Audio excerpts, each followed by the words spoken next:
Hey guys, what's up? It's Derek, and in today's video we are talking about the brand new Canon EOS M200 mirrorless camera.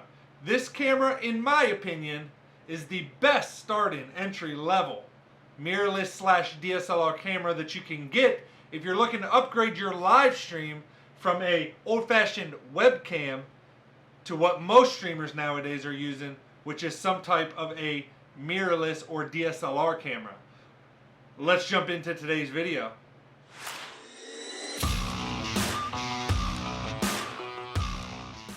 Alright guys, before we jump into today's video about the new Canon EOS M200, wanted to share with you guys that I myself do live stream on Twitch every Tuesday, Thursday, and Saturday evening. You can follow the link here on the screen below or by clicking the link down in the description. If you want to see what this camera looks like in a professional setting with a green screen, or if you have any questions at all that I did not answer into today's video, feel free to jump into the live stream on any of those days and I'll be happy to discuss it with you guys further.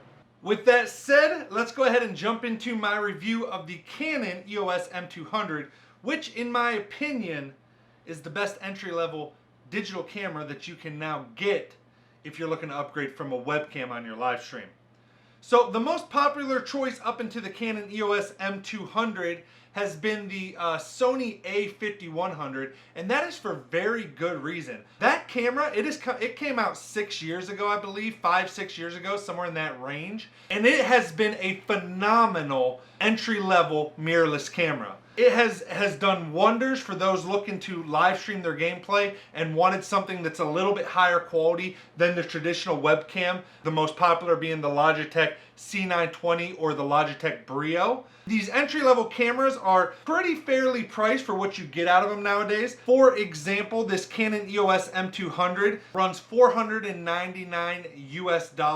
The Sony A5100 runs typically about $550 US. However, actually at the time of making this video, they did have a price drop on it at Amazon, and it was selling for $450, so it was $150 off. So, you know, depending on when you get it, and with the launch of this camera, we might see that price stay down at that lower price point, but basically for around $500, you can get yourself either the Sony A5100 or the Canon EOS M200. The reason I believe that this camera is the better option, and full disclosure, I have used both, but the reason I kind of decided to pick up the EOS and stick with it is because I myself am in the Canon ecosystem. I already use, actually I'm recording with it, but I already use the Canon EOS 80D DSLR camera. So it kind of made sense for me with already having a lot of Canon glass and stuff to kind of stick within that ecosystem.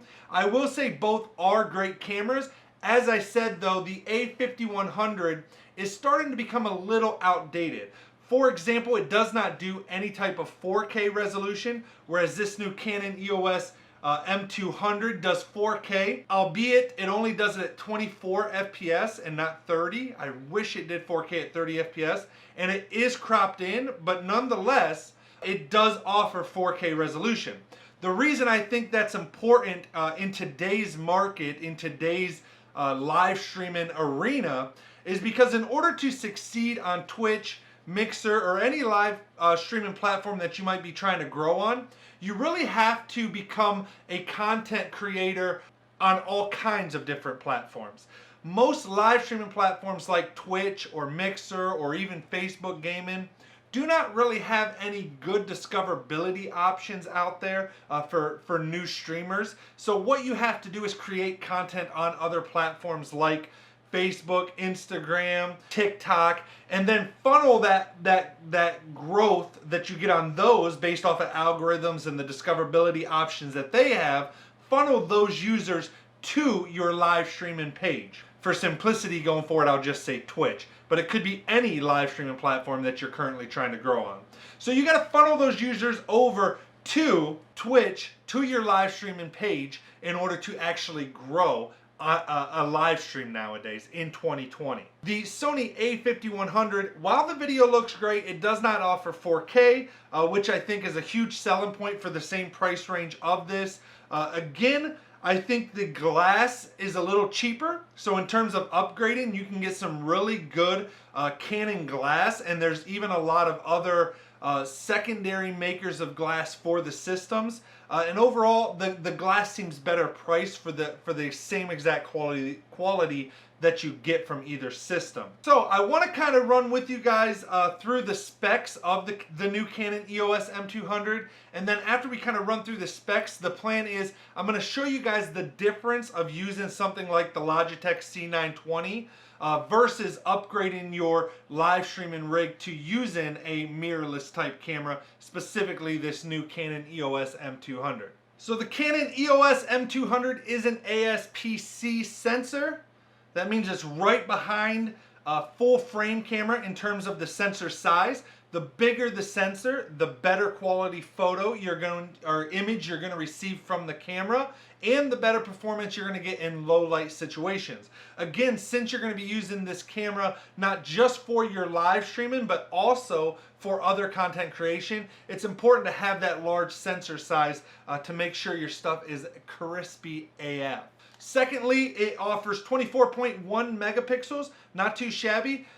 You know, I would have liked to see a little higher. Even the Sony a5100, again, a 5-6-year-old camera, is like a 24 megapixel camera. Megapixels are not as important as people think. You know, sometimes in the newest smartphones and stuff, it's like, oh, we're coming out with this 50 megapixel camera. Cool, but, you know, it also has to do a lot with just the quality of the gear and the sensor as a whole. And both, again, the Sony a5100 and the M200 have a great image quality from my testing. Comes with a 15 to 45 millimeter kit lens on the camera. So that gives you 15 millimeters is a nice wide angle image. Wide angle tends to be pretty popular, that type of a look on live streams nowadays. Just means that you're going to get a lot more of the background in the shot, that, you know, and not just your face or your shoulders and head like you would with traditional webcams and stuff.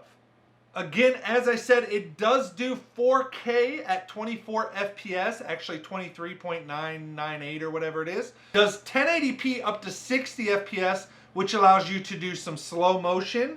And then it also does 720p at 120 FPS, which allows you to do really slow motion. What you'll see a lot of people use for that real buttery smooth B-roll that you see in a lot of videos on YouTube and stuff.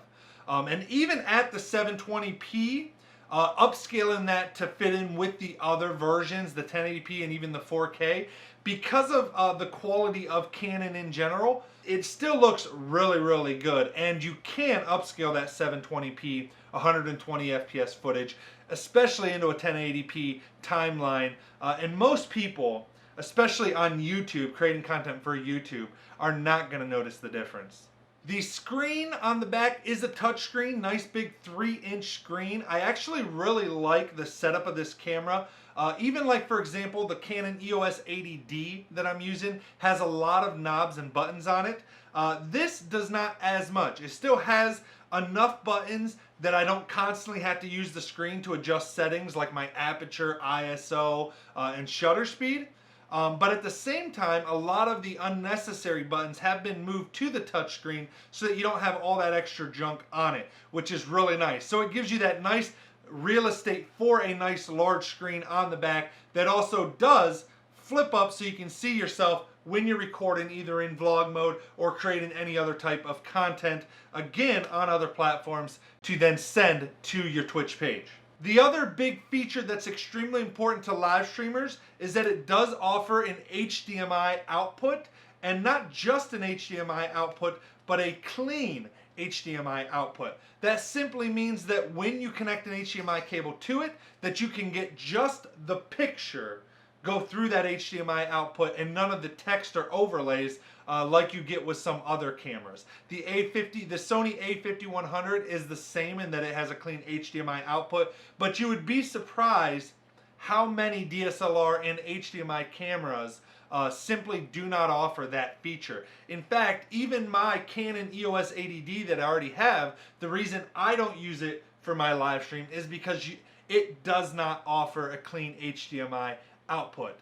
Even if you turn everything off, it still keeps the large rectangle focus and bracket on the HDMI output unless you turn off the autofocus, which I do not like. I would rather leave my autofocus on. With this, even if you're using autofocus, you can have a nice clean HDMI out. Alright, so that's basically the specs of this thing and why I really like it. So now what I want to do is take you guys into the computer. We're going to jump into a screen capture and I'm going to show you guys the difference in OBS, Streamlabs OBS, of the image of the webcam that I use, the Logitech C920, and then the image quality of the Canon EOS M200. Obviously, the Canon EOS M200 is going to look a hell of a lot better. It's a $500 camera versus a $60 webcam. However, nonetheless, I do want you guys to see what type of benefit you get by investing some money in a piece of gear like this. And again, outside of the live streaming aspect, is a great tool for getting started in content creation as a whole. Let's go ahead and jump into the screencast, and I will walk you guys through the difference between the Logitech C920 and the Canon EOS M200. Alright guys, so now we're inside the computer and I wanted to go ahead and show you guys the difference between the Logitech C920 webcam and the Canon M200. Kind of help you guys decide whether it's worth it for you guys to upgrade or not. So I'm going to do a couple different tests. Right now you're seeing the Logitech C920. This is just default out the box with no filters on it inside of OBS or Streamlabs OBS. Now I'm going to show you guys the Canon M200. Again, this is with no filters added on, so this is just default. The camera is set to all manual settings, and the aperture, the shutter speed, and the ISO and everything are set manually. However, there's no color correction filter or sharpness filter on either of these cameras. So the first thing you can notice is the cameras are the same distance from me. So they're in the same exact spot. One's the Canon M200 is just slightly above the Logitech C920. As you can see right out the gate, the M200 has a much wider field of view with the kit lens that it comes with. The other nice fact about the M200 is that you can swap it out for other lenses as well. So you could even theoretically get an even wider lens if you wanted. However, this is the kit lens right out of the box. Nice wide field of view. So now what we're going to do is show you both cameras with the color correction and the sharpness filter on them. That helps the webcam out tremendously. In fact, if you're using a webcam right now and you don't have a color filter, color correction filter, or sharpness filter on it, I have a video, I'll link it somewhere here or down in the description, that shows you how you can make your webcam look a lot better than just out of the box. So you're definitely going to want to check that video out if you're stuck right now with using a web camera, because it does help tremendously. All right, so let's go ahead and turn on the filters. All right, guys, as you can see now, we have on the color correction filter and a sharpness filter on the webcam. Going to swap over to the M200 now. Also now has a color filter on it. It does not need the sharpen filter because the image is already pretty sharp on the camera, and it'll actually make the image look worse if you try to sharpen it any further. So again, we're going to go to the webcam here and then back to the Canon M200. First thing, the first thing I kind of noticed when looking at these and when I was comparing them when I first got the M200 is, a lot of color has to do with your kind of personal preference and what you think looks best, kind of as the artist of your live stream. I will say that to me, the Logitech C920 pops a little more in terms of the colors and stuff. For example, the blue here on my shirt is much more blue with the webcam versus the M200, as you can see here. However, I will say that the M200 is much closer to reality in terms of the colors. The M200, what you're seeing right now, is actually what the colors look like in this room on my shirt. On the webcam, everything is a little more pronounced. Now, I'm sure you can adjust the color correction filters a bit more to get them to look one way or the other if you prefer. But overall, you can definitely see that the M200 is definitely a lot better of an image, a lot sharper of an image, looks better overall. Just the quality in general is better. So while you might prefer the colors of, let's say, the webcam that you're seeing right now, again, know that those can be adjusted one way or the other within using the color correction filters inside of OBS or Streamlabs OBS. All right, and now for the last test, what I want to do is I don't actually typically stream with all this background behind me. You can see it's quite messy. That's because the wife and I run a side hustle, a flipping business where we buy and resell on eBay, Amazon, etc. So typically I use a green screen. You can actually see it off to the side right here. So I'm going to go ahead and pull the green screen across and then show you guys what the different cameras look like if you were to choosing to use a green screen in your setup. All right, so first we'll start with the webcam. Let's go ahead and pull the green screen behind me and go ahead and activate the green screen filter. All right, as you guys can see, we now have the green screen behind me. For you guys are obviously seeing a textured white wall. However, the green screen is activated. So first up, we have the webcam. We do still have the color correction profile and the sharpen profile on the webcam. Again, you can see, if I have this large, filling up the screen, you can see that it is definitely a lot closer than the Hauppauge if we were to bring that up, or I'm sorry, the M200, as you can see here. So again, we'll pull back up the webcam. Now, the first thing that I'll say is you'll notice if you start to move around when I'm on the webcam, you'll notice you can start to see green around my fingertips, around my head and stuff if I'm moving. That's just because of the quality of the camera. The one thing about the M200 is that if you do the same thing, you'll notice there is no green really around my head, at least not as pronounced, maybe slightly. But overall, it is much, much better. Again, the colors of the M200 more real to life than the webcam. So again, colors kind of a personal preference, but it is whatever it is that you like. All right, so the last test that we're going to do is I'm going to leave the green screen on, but I'm going to pull both cameras down side by side, try to make them about the same size on the screen so that you can kind of get a feel of what they would look like if, seeing them both on screen to compare them. All right, let's throw both cameras on the screen now. All right, as you guys can see, we now have both cameras on the screen side by side, basically to give you guys a side-by-side comparison view of the two. That way you guys can kind of decide which one you think looks better. As I said, overall, the M200, in my opinion, definitely has the better image quality. Again, if I start moving around, you can kind of see how you see part of the green screen and stuff with the webcam, whereas you don't see that with the M200. Again, overall, the colors are more true to life on the Canon M200 than it is on the webcam. And again, just overall, besides just kind of liking that little bit more of a reddish tint to the webcam's colors, which again can be adjusted if you really get in and fine-tune stuff. Overall, I really think the M200 is the better looking camera. Now again, the biggest thing about it is that it's not just an upgrade to your webcam, but the M200 is a device that you can use for content creation in general, which will only help you grow your live stream. In 2020 and going forward, in order to grow your live stream, you're going to have to create content outside of just the live stream platform in order to kind of funnel people to your live stream. Because, as I said at the beginning of this video, all the different live stream platforms as of right now really don't have any type of discoverability options. All right, guys, I hope this video helped you out. Thanks so much for watching. I appreciate it. Hopefully that gives you an idea whether it's worth it for you to upgrade to the M200 or not. Again, it's definitely a better looking camera, but that's to be expected with a $500 camera versus a $50, $60 webcam. The main benefits, again, being that you can also use this in all your other content creation. And that's really the biggest selling point to me. With the right lights, with, a color correction profile, a sharpen profile, a filter on OBS or Streamlabs OBS, you can really make a webcam look a lot better. As I said, I'll link that video below in the comments.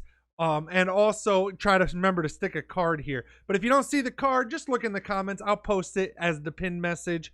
That way you guys can check that out if you're currently using a webcam as your capture device for your live streams. All right, guys, thanks so much for watching. If this video helped you out, make sure you hit the thumbs up button below. It helps me out tremendously, means the world to me. Appreciate, love every one of you guys. One last reminder, I myself do stream every Tuesday, Thursday, and Saturday night. You can visit the link here below or in the description. And until next time, peace out, everybody. Don't forget to subscribe, hit the bell to be notified when we post other videos like this that help you up your live streaming game. Later, nerds.